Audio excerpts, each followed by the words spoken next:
Now that the series is over, I'll be ranking all 14 domain expansions in Jujutsu Kaisen, starting from the least powerful to the strongest. Number 14. Chimera Shadow Garden. This domain is special, by no means weak, but does not compete against the giants. It offers adaptability because it lets the user invoke shadows from the 10 Shadows technique to create countless shikigami without hand signs. Very impressive in utility, yet it's lacking when one talks about raw power and capability for offense when pitted against other domains. And by relying only on natural barriers rather than creating its own, it's the only incomplete domain expansion. Chimera Shadow Garden is unique but not as strong as other domains. Dagon at number 13 in our list, Horizon of the Captivating Skanda, is a domain whose power lies in summoning invisible shikigami that bite their targets. An effective setup in one-on-one encounters, but not when more refined domains are encountered. Its power was evident when it hurt a first-grade sorcerer, bypassing anti-domain techniques, but it's far from the strongest, especially if compared to others who could instantly neutralize opponents. Dagon's domain is interesting with its swarm of invisible shikigami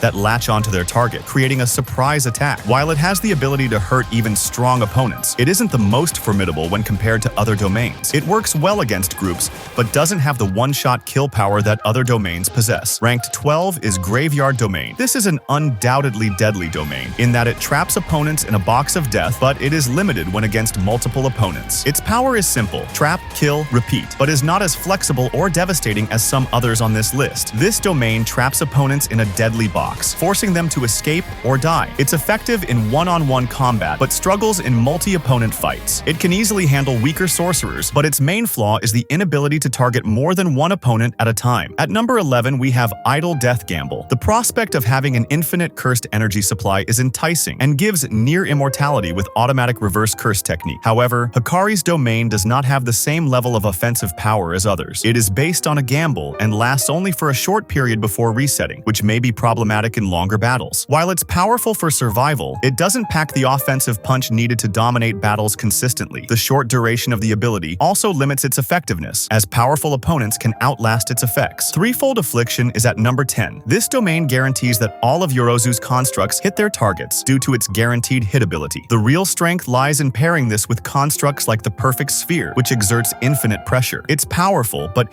it needs a refined domain to really shine. Yorozu's domain ensures all her attacks hit, thanks to its sure hit effect. Her constructs, like Perfect Sphere, become nearly unstoppable. It's powerful for controlling battles, but can be outmatched by more refined domains. Still, it's a solid pick that gives Yorozu a guaranteed edge against most foes. Number 9. Womb Profusion. This domain does not seem very strong at first glance. It has extreme gravitational pressure, but Kenjaku's ability in barriers lets him resist anti-domain techniques. It could possibly overwhelm others with strategic use, but without more evidence, it remains only theoretical. Kenjaku's domain is unique as it uses intense gravitational force to pressure those inside. While it was powerful enough to injure Yuki, its true potential lies in Kenjaku's mastery as a barrier user. This domain can disrupt other anti-domain techniques and could be more effective if used strategically in domain battles. Deadly Sentencing. 8th place. A very versatile domain that can put opponents in a precarious position by determining their guilt. Those who are found guilty lose their cursed energy or technique, which is game-changing. If conditions are met, the Executioner Sword can instantly kill, but it has conditions that limit its use. This domain can severely weaken opponents by finding them guilty of crimes and stripping them of their curse techniques or energy. If they are deemed innocent, they might escape unscathed, but that's rare. The Executioner's Sword, which kills with one touch, is devastating when activated. The conditions to use it limit its application, but it's still one of the most versatile domains in the series. Coffin of the Iron Mountain comes in 7th. Its defining characteristic is extreme heat, burning opponents in seconds. It's less effective against top-tier sorcerers like Gojo, but is still strong and outclasses any average sorcerer. Jogo's domain creates a volcanic landscape, infusing it with intense heat that can destroy opponents in seconds. While Gojo's power could override it, the sheer heat makes it incredibly deadly against most sorcerers. Its main flaw is that it's less effective against high-tier sorcerers like Gojo. Number 6. Time Cell Moon Palace. This domain is purely destructive, freezing opponents at a cellular level and causing great internal damage. It's very effective in immobilizing opponents and makes counterattacking nearly impossible. Only the most powerful sorcerers can withstand it. This domain is lethal, using projection sorcery to freeze the target's cells, causing internal damage. This immobilizes opponents and makes counterattacks difficult. It's especially powerful against enemies who can't regenerate limbs quickly. It's less deadly than a direct kill domain, but is still incredibly hard to deal with. 5th rank is Self-Embodiment of Perfection. This domain is scary because it's an automatic hit. The soul-altering damage is particularly devastating, devastating and hard to recover from. Mahito's ability to remove a person's hand in battle is proof of how lethal this technique is. Mahito's domain is broken because it's a guaranteed hit with his idol transfiguration, which damages opponents at the soul level. This means the damage is nearly impossible to heal, making it deadly against anyone who enters. It can kill instantly,